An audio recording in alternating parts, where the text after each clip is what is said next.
Hello students, question number 4 from JEE Main 2023, 6 April shift 2. The question is that A is not equal to B, be two non-zero real numbers, then the number of elements in the set X where Z belongs to complex number and real part of AZ square plus BZ equal to A होना चाहिए and real part of BZ square plus AZ equal to होगा B.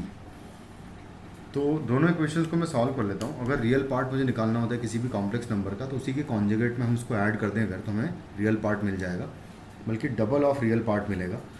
तो जो first equation है इसको अगर लिखें तो ये लिखा हुआ है A Z square plus B Z, और इसी में अगर मैं इसका कॉन्जुगेट ऐड कर दूँ यानी कि ए बार Z bar square plus B Z bar का वैल्यू 2 टाइम्स ए आ जाएगा. इसको प्रॉपर वे में लिखूँ तो ए कॉमन लेके हम लोग लिख सकते हैं Z square plus Z bar का स्क्वायर एंड प्लस लिखा हुआ है B times Z plus Z bar is equal to 2 times A. कुछ इस तरीके से है. ये हमारा इक्वेशन नंबर 1 होगा. सिमिलर वे में मैं यहाँ से भी अगर सेम वे में लिखूँ तो जो सेकंड इक्वेशन मिलेगा मुझे वो मिलेगा B times Z square plus Z bar का स्क्वायर एंड प्लस आएगा A times Z plus Z bar, और ये इक्वल टू मिलेगा मुझे 2b के. तो ये हो जाएगी मेरी सेकंड इक्वेशन. अब इन दोनों इक्वेशंस को मुझे सॉल्व करना है तो मैं क्या करूँगा, फर्स्ट इक्वेशन को b से मल्टीप्लाई करूँ अगर तो इसको b से मल्टीप्लाई करने पर मुझे मिलेगा A B into Z square plus Z bar का square plus B square multiplied by Z plus Z bar और इज इक्वल टू आ जाएगा 2ab. और सेकंड इक्वेशन को हम लोग ए से मल्टीप्लाई कर देंगे तो आएगा a into b into Z square plus Z bar square plus आएगा यहाँ पर a square multiplied by Z plus Z bar का वैल्यू आ जाएगा इक्वल टू 2ab. इन दोनों को सब्ट्रैक्ट कर दूंगा मैं. जब इन दोनों इक्वेशंस को सब्ट्रैक्ट करेंगे तो ये वाला टर्म कैंसिल आउट हो जाएगा, ये वाला टर्म कैंसिल आउट हो जाएगा और यहाँ से आएगा B square minus A square multiplied by Z plus Z bar equal to 0. उसने हमें कहा है कि a not equal to B है. अगर a not equal to B है तो बेसिकली यहाँ पर a square not equal to B square होना चाहिए था. अगर ऐसा होगा तो यहाँ से हम कह पाएंगे कि z plus Z bar equal to 0 हो जाएगा, क्योंकि a square not equal to B square हो जाएगा.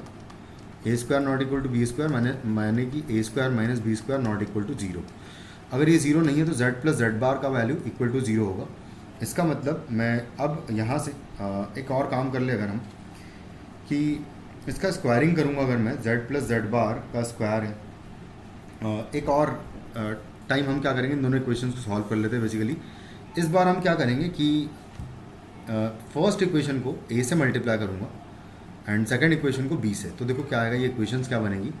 यहाँ तो आ जाएगा a square times Z square plus Z bar का स्क्वायर और यहाँ आ जाएगा ए बी तो प्लस आएगा a इंटू बी और आएगा z plus Z bar is equal to आ जाएगा 2 टाइम्स a स्क्वायर आएगा.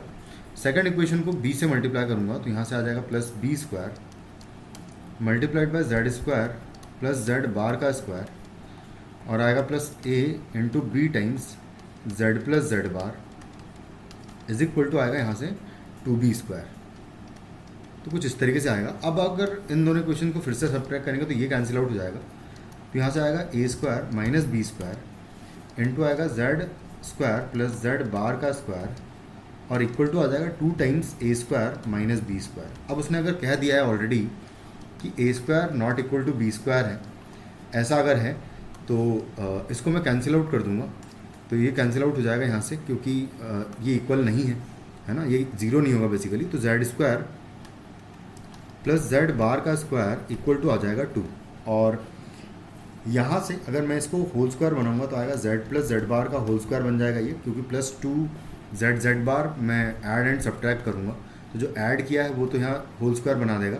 माइनस आएगा 2 टाइम्स z जेड बार और इसका वैल्यू इक्वल टू 2 होगा. इसका वैल्यू हम ऑलरेडी निकाल चुके हैं कि ये 0 आएगा, है ना, और यहाँ पर भी बल्कि ये लिखा हुआ है हमने. तो इसका वैल्यू अगर 0 है तो माइनस 2z जेड बार का वैल्यू इक्वल टू हो जाएगा 2, यानी कि z जेड बार का वैल्यू हो जाएगा -1. और z जेड बार बेसिकली होता है मॉड z का स्क्वायर होता है, और अगर मॉड z का स्क्वायर होता है तो मॉड z का स्क्वायर कभी भी नेगेटिव नहीं हो सकता, तो यहाँ से कोई भी ऐसा z पॉसिबल नहीं हो पाएगा, तो हमें इसे नो सोल्यूशन मिलेगा।